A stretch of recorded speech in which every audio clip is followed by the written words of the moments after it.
He's gonna explain it best he can. Simon Git Lernid with that. Hey, what's up, Big Earl? Northtownsound, how's it going, everyone? Aw, dude, not this jackass again. I get asked questions quite a bit. I guess people go, hey, it's Old Man Punk Noise Monkey, you must know a thing or three. I know what I know. I have my experience, that's all I know. One of the questions I get a lot, and I've been getting a lot lately again, is, hey, Big Earl, these pedals you're selling, are they analog or are they digital? And about 80% of the time people ask me on top of that, what difference is there between analog and digital? So I guess I'm going to address that one. So there is a short answer to that question and a long answer to that question. So if you don't want to sit through this video and you just want to have the quick answer, I'll give it to you right now. Ready? Here we go. Who cares? If you like the sound and you can afford it, use it. Okay, there's your answer. See ya. Thanks for watching. For those of you who want a little bit more in-depth, a little more information and stuff like that, here comes the long answer. Back when I was young boy punk, wannabe noise monkey, but you couldn't find the pedals, and when you could find the pedals, you really couldn't afford them because they were really, really expensive. One of the first pedals I ever got was this bad boy here. This is my old Maestro MFZ1 Fuzz. This is why I love fuzz. I got this thing around 81, 82. It'd been sitting in the store 6 or 7 years, and they charged teenage me like $100 for this thing, even though nobody wanted it back then. This thing's been dead for 15, 20 odd years. Yes, I do have the big scroll wheels for this. They're inside. I've kept everything. This is a simple example of a 100% analog circuit. Let's take a look at the circuit board. What you can see, we've got some transistors and some resistors, a couple of potentiometers, a couple of jacks. We have an op-amp chip in here. We got a switch. We flip it over.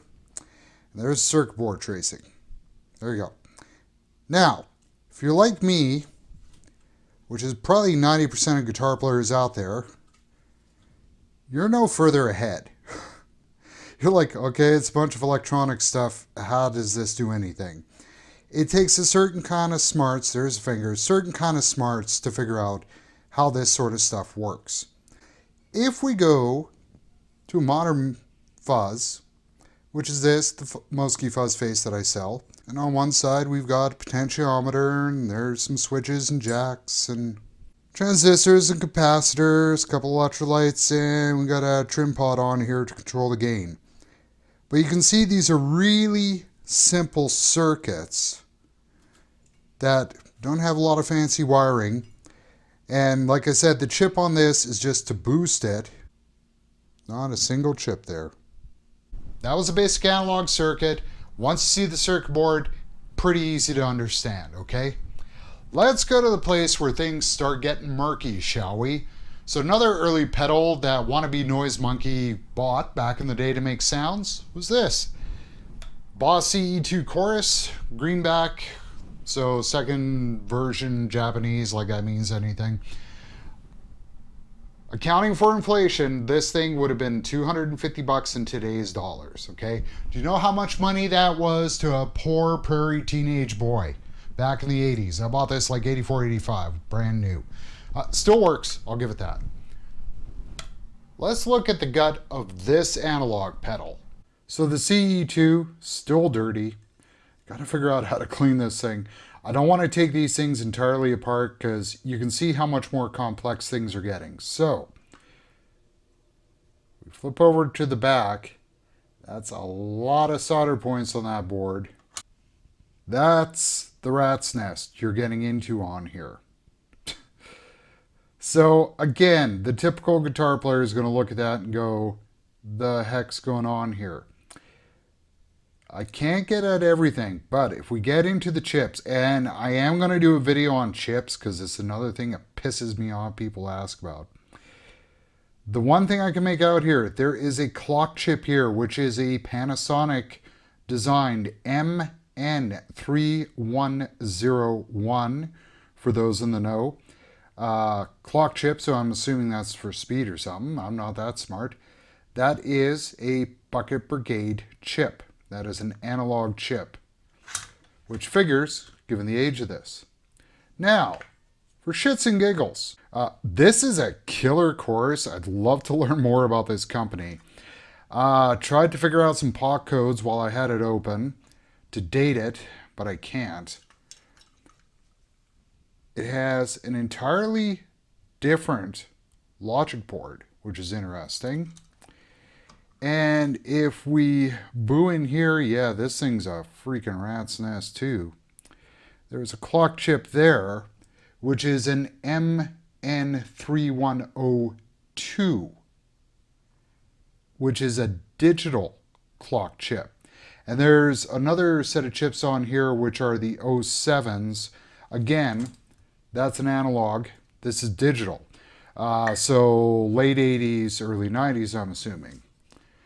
Then for more shits and giggles, just because I got the screwdriver out, here's my clone theory, which is reissue from the early aughties. This has by far the cleanest circuit. Not a lot of intelligible information on those chips. There's one on here I looked up, and it's a digital chip, which kind of makes sense because it's from the 2000s, okay? Love those. Then, to finish off, here's the Eno CH2 that I sell, which is by far the most compact of these. The clock chip on this is an MN3101. So this has analog chips. This has the same chips that the CE2 does. Does that mean that the CH2 sounds the same as the CE2? No. 4 knobs, 2 knobs, and a bunch of years difference.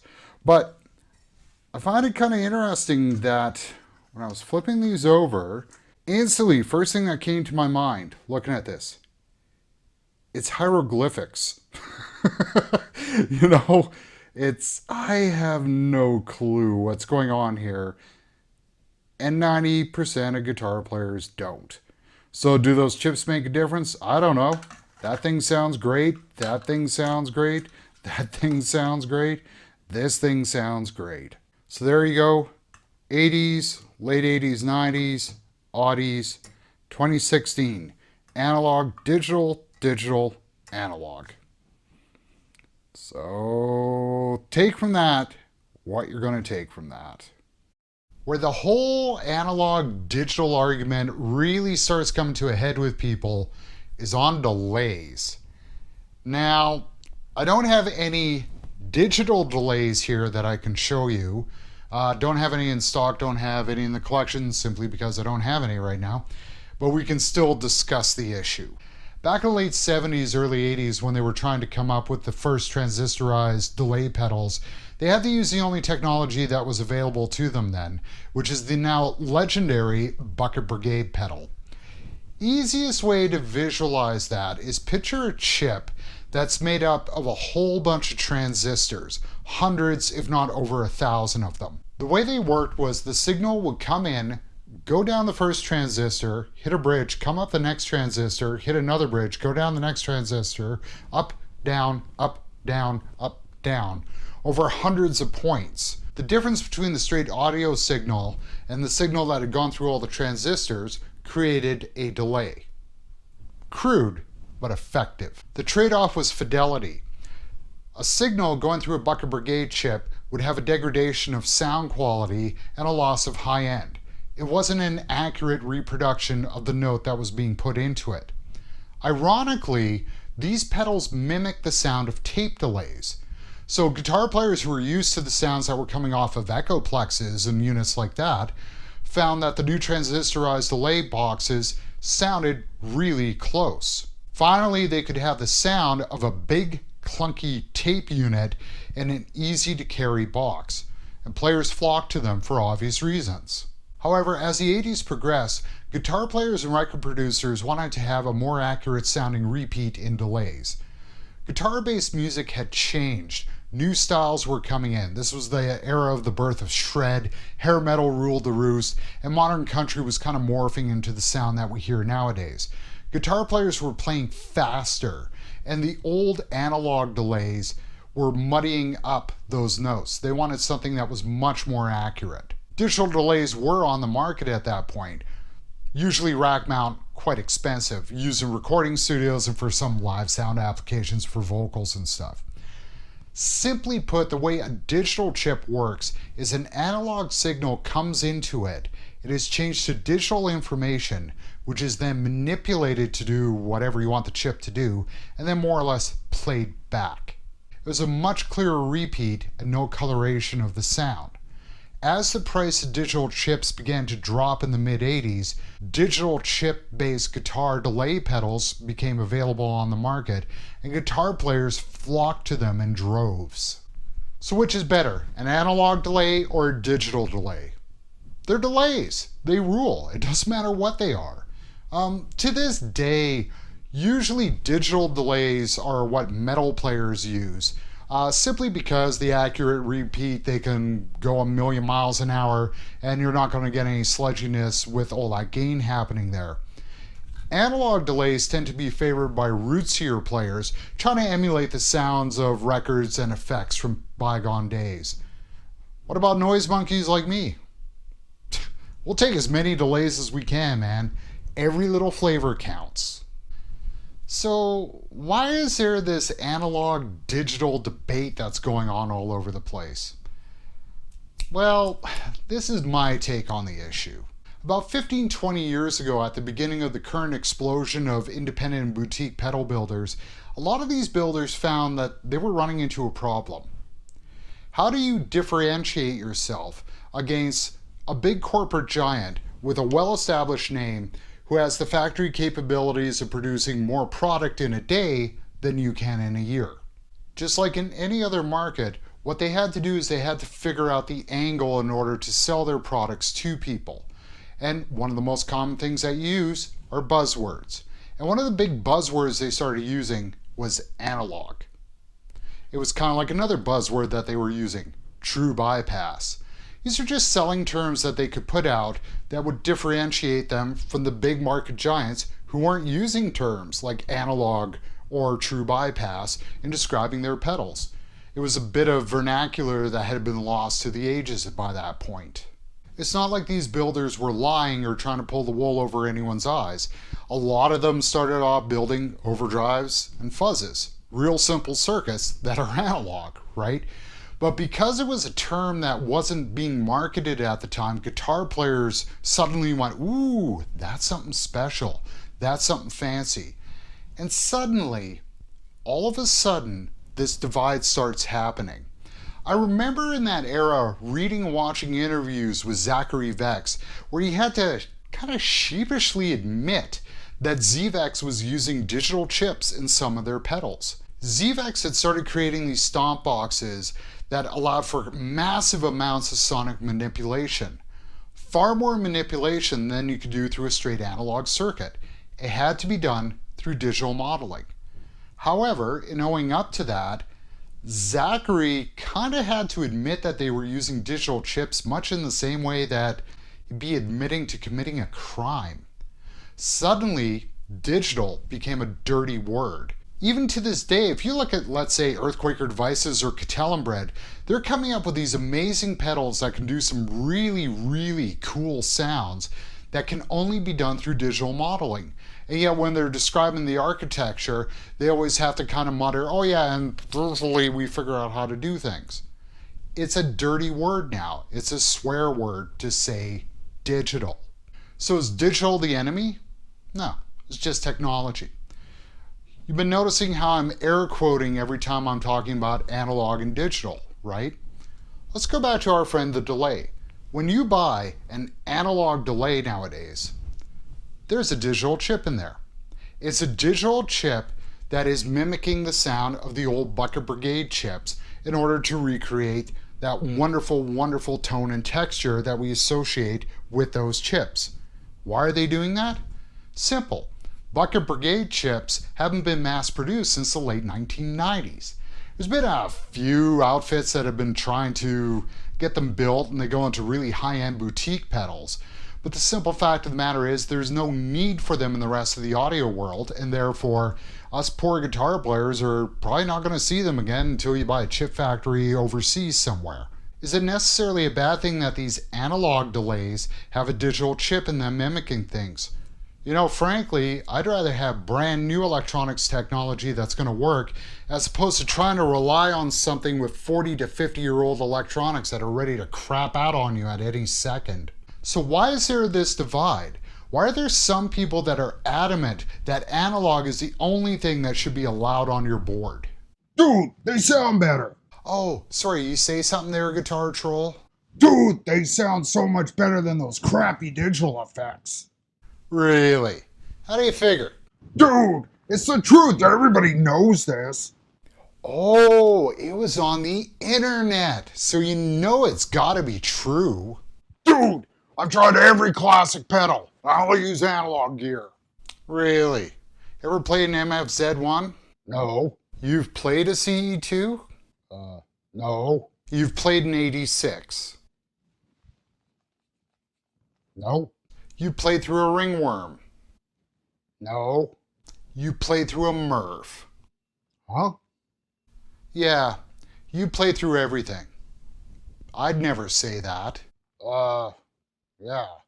But dude, analog's still superior. Oh, really? How? Dude, I don't want nothing getting in the way of my tone. Oh no, we wouldn't want to mess with your tone! Yeah, dude, I gotta have my tone.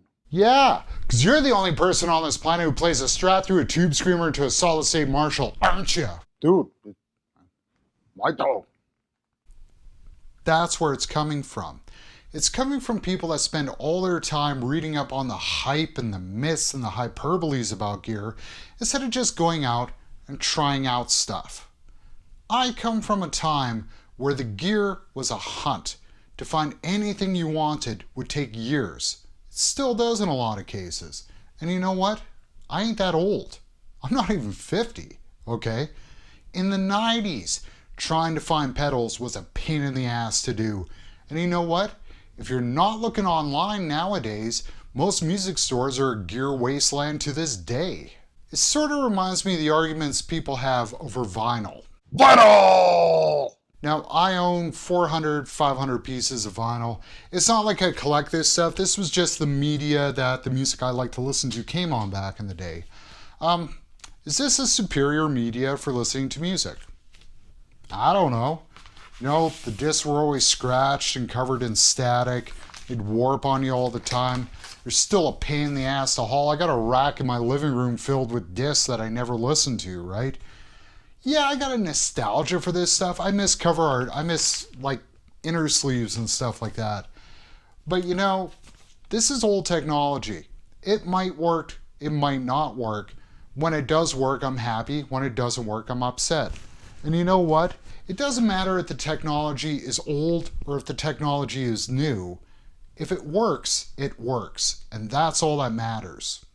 I've really gotten into this with some guitar players over the years, and I always end up having to point out to them that the other musicians that tend to really have strong opinions on the whole analog digital debate are synth players. Dude, synthesizers, they ain't even real instruments. That's usually about where the argument ends. So that's the long answer. So, analog, digital, who cares? As long as it sounds good to you and you can afford it, play it. People get so hung up on gear that they forget this is just something that you're putting your ideas, your soul, and your music through. This isn't the be all and end all, okay? We're not synth players. There, that did learn you. Hopefully you got something from that. If you did, tell your friends.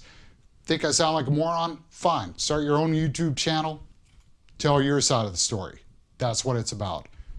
And if you're looking for some great sounding pedals that don't cost a lot of dough, in both analog and digital, Head over to my website, northtownsound.com or reverb.com/shop/northtownsound. Lots of pedals, lots of tones, not a lot of bones. Because trust me, this is the stuff I would have killed for when I was young boy punk. Because I'd probably be a hell of a lot further ahead than I am nowadays. So anyways, thanks again for watching. Big Earl, Northtown Sound. Later.